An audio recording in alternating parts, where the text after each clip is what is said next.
윤석열이 2024년 12월 3일 비상계엄을 선포하고 이에 근거하여 헌법에 따라 보장되는 의회, 정당 제도 등을 부인하는 내용의 위헌위법한 포고령을 발령하며 군 병력과 경찰 공무원을 동원하여 국회 중앙선관위 등을 점거, 출입 통제하거나 압수수색한 행위는 앞서 본 바와 같이 형법 87조에서 정하는 내란 행위에 해당합니다.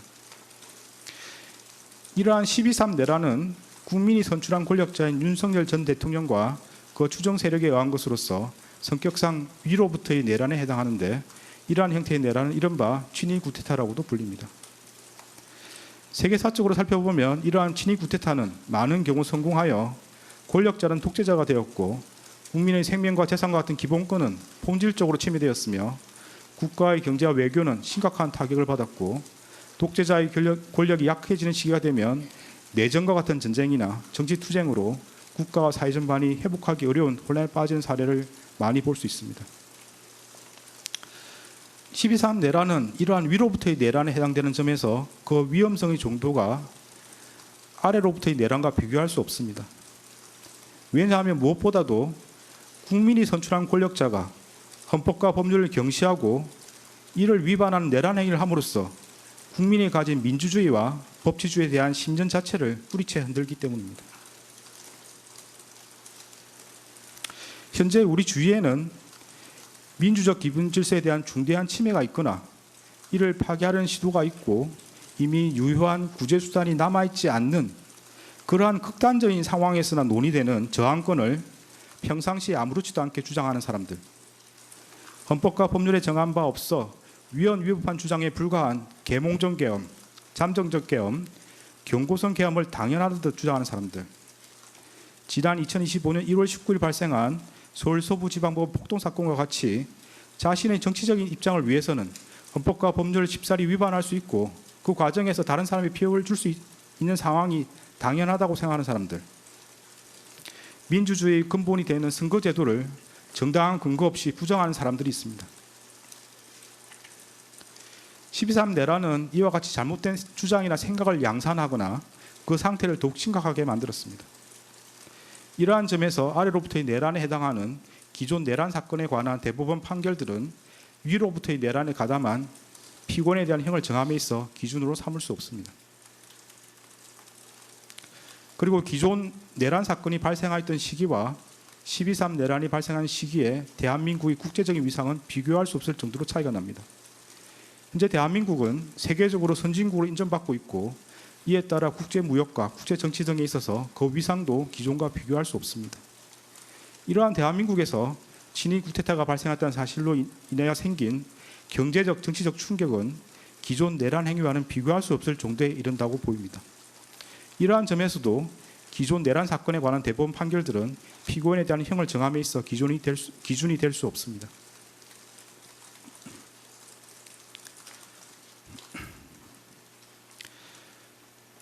12.3 내란 과정에서 사망자가 발생하지 않았고 내란 행위 자체는 몇 시간 만에 종료되긴 하였습니다. 그러나 이는 무엇보다도 무장한 계엄군의 맨몸으로 맞서 국회를 지킨 국민의 용기에 의한 것입니다.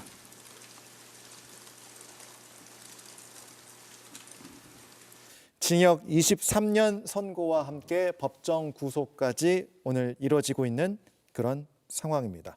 자, 변호사님, 저는 이 부분도 계속 그 귀에 들어오더라고요. 그러니까 양형 기준을 설명하면서 이게 기존의 내란 사건의 양형 기준으로 판단할 수 없다. 이 사건은 훨씬 더 엄하고 위에서부터의 내란은 엄한 처벌이 필요하고 더욱더 큰일이 발생할 수 있었다. 그래서 기존의 내란 사건으로 양형 기준을 판단할 수 없다. 그러면서 이제 굉장히 특검의 구형량보다 더 세게 그렇습니다. 구형을 한 건데요. 이 부분도 어떻게 보셨습니까? 저는 사실 이 내란 사건 이후에 여러 가지 법적인 관측을 내놓았지만 제가 오늘 했던 여러 가지 관측이 가장 크게 틀린 날인데 사실 이 틀렸다는 점이 그렇게까지 불쾌한 날은 아닌 것 같습니다. 그리고 그 법정에서 얘기한 것처럼 사실은 과거에 12.12 사례를 이렇게 드는 법조인들이 많지만 어떤 면에서는 12.12보다도 12.12는 이미 사실상 권력으로 집권했던 세력에 대한 역사적인 평가라면 이 사건의 경우에는 어쩌면 국가적으로 큰 악영향이 있었던 사건을 진압해 나가는 과정이거든요. 그런 과정에서 이 사건에 대해서 엄정하게 평가하지 않는다면, 그리고 엄정한 조치를 취하지 않는다면 앞으로도 계속 국론 분열이라던가 혹은 이 뭐 계엄, 윤 어게인 세력이라던가 뭐 이런 사람들에 의해서 국가가 혼란해질 수 있다는 점, 그런 점에 대해서 우려를 표명하고 또 이 사건의 그 중대성이나 위험성을 아주 다각도로 검토한 끝에 23년을 선고한 것이 아닌가 싶습니다. 네. 사실 이 형량이 앞으로 뭐 다른 사건이 병합되고 그런다 그러면 특별하게 아주 변동이 있지 않을 그는 하나의 기준을 제시했다고 볼 수도 있어서 다른 그 피고인들도 아마 지금 오늘 판결을 보고 뭐 상당히 긴장하지 않을까. 12.3 계엄은 친위 쿠데타라고 규정한 특검 의견에 윤석열 전 대통령은 많은 말로 반박했습니다. 순진하게 이제 그렇게 그 생각을 했습니다. 그러니까 이런 바보가 친위 쿠데타를 합니까? 친위 쿠데타 할 정도 되면은 눈치가 빨라야죠. 정치적 후각이 뛰어나야죠. 12.3 비상계엄은 대국민 호소 계몽령이라며 탱크로 몰아붙인 전두환 신군부의 서울의 봄과는 다르다고 했습니다. 대국민 메시지 계엄을 친위 쿠데타라고 합니다. 친위 쿠데타를 이렇게 하는 거 보셨습니까? 신군부가 하는 그거 뭐 영화 보셨죠? 거기서 이런 식으로 합니까? 정말 국회를 해산할 목적이었다면 신군부처럼 했을 거라고 했습니다.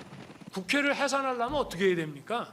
강력한 군권을 가지고 전국을 그야말로 장갑차와 탱크로 평정을 해야 됩니다. 뭐 그런 거 시도라도 했습니까? 계엄 선포 직전 당시 조지호 경찰청장과 김봉식 서울경찰청장을 삼청동 안가로 부른 건 저녁 먹다 생각이 나서 그런 것뿐이라고 했습니다. 6시 넘어서 잔치국수 한 그릇 먹고 앉아 있는데 김용현 장관이 오더만요. 국회 경내는 그러면 분이 가서 뭐 200 몇십 명이 한다 하더라도 같은 좀 경찰이 몰려오는 인파 좀 질서 유지하게 해줘야 되지 않겠습니까? 자신의 부하를 원망하는 듯한 말은 또 나왔습니다. 감사원장 탄핵 발의 안 하면 하지 말자 했습니다. 김용현 장관이 제 방에 오지 않았으면 여기 조지호 청장이나 김봉식 청장이 어려운 상황에 처해 있지 않았을 텐데. 자정이 넘은 시간 1시간 30분이나 이어진 최후 진술. 피고인 윤석열은 이렇게 변호하고 자신의 시간을 마무리했습니다. JTBC 윤정주입니다.